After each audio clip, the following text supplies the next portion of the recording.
Algebra 1, Sensei Learning System, Lesson 27, Finding the Domain from Certain Functions. Okay, we have a function here that has a square root. The way that we find the domain of a square root, or a square root function, is by taking the parts out inside, the x plus 2, setting that greater than or equal to 0, and solving. Here, I subtract 2 from both sides, and I get x is greater than negative 2. This is our domain.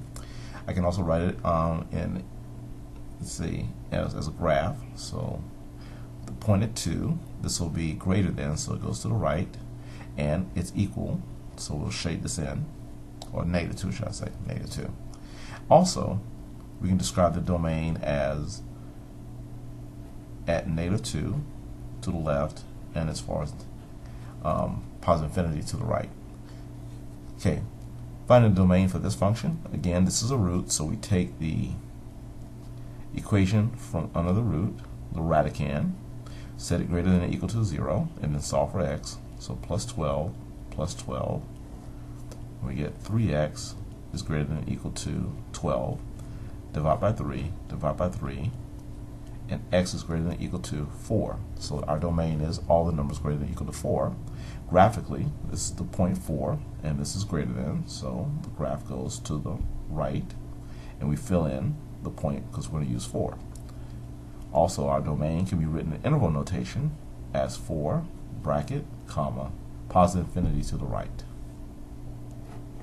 So these are the 3 ways of writing the domain. Okay, finding the domain of this function, we'll take the radicand out, so minus x minus 1 is greater than or equal to 0. Solve for x by adding 1 to both sides. We get negative x greater than or equal to 1. Then I'll divide by negative 1 on both sides.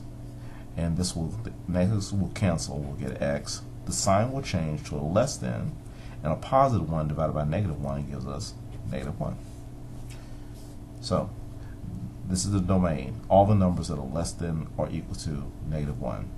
The graph of that is this is negative 1 here, and less than goes to the left. And we'll fill in this to include negative 1.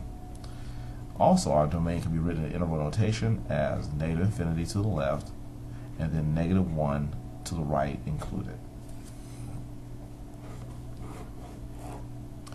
Okay. Finding the domain for this function, we'll take the radicand 3 minus x out of the root and set it greater than or equal to 0 and solve for x. So subtracting 3 from both sides, we'll end up getting negative x is greater than or equal to negative 3. Then we'll divide everything by negative 1 to get rid of the negative on the x, and we'll get positive x, a sign change to less than, and negative divided by negative is positive, and 3 divided by 1 is 3. So x is less than 3 will be our domain. Then the graph of this will be at 3, less than will go to the left, and because we have an equal sign, we'll fill in the 0 here, or fill in the hole there. Okay, so we'll say our domain is negative infinity to the left, and then 3 to the right included.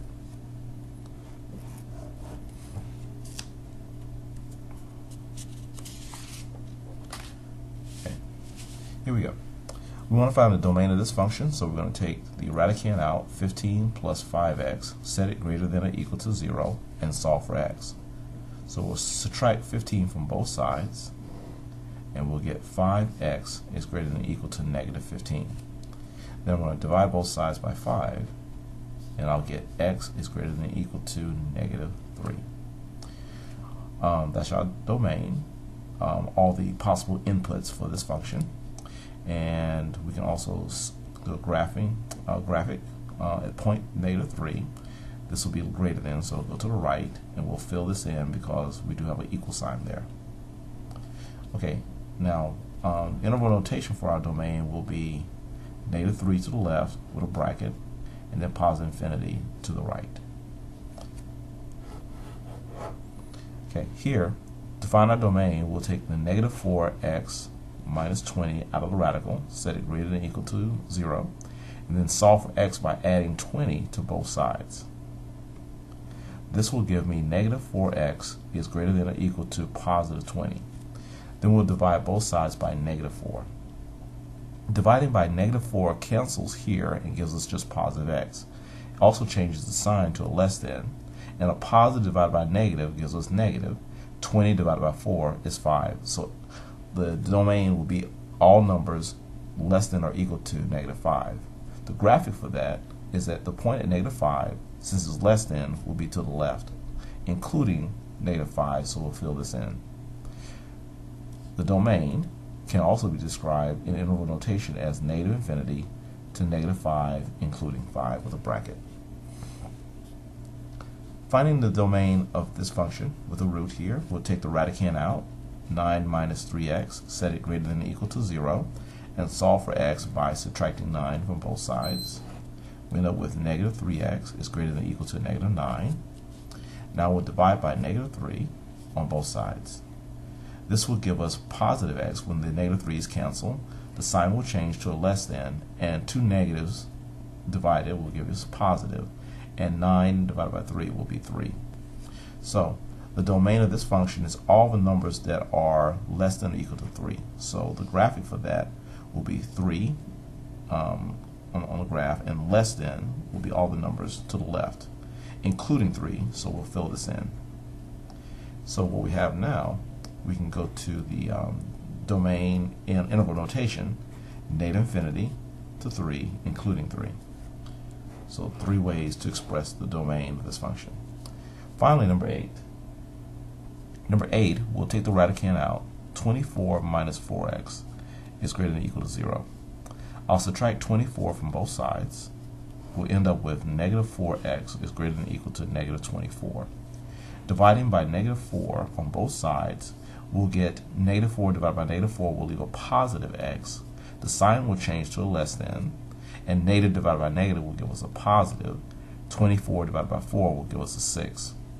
So what we're saying is that in this function, you can only input numbers that are less than or equal to 6. Graphically, we're looking at 6 here, and all the numbers to the left of 6, including 6. The domain as an interval notation is negative infinity to 6, including 6. Again, domain is all possible numbers that can be used for input. So we know that we cannot use a 7, 8, or 9 in this equation. It will not yield an answer.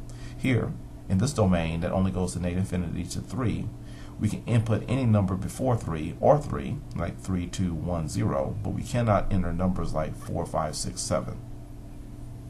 Okay. For instance, here in our domain doesn't go any lower than negative 3. So we can put in negative 3 into the original function, negative 2, negative 1, 0, 1, 2, 3. But we can't put in numbers like negative 4 into this function, or negative 5. That's not within our domain. It cannot be used for input.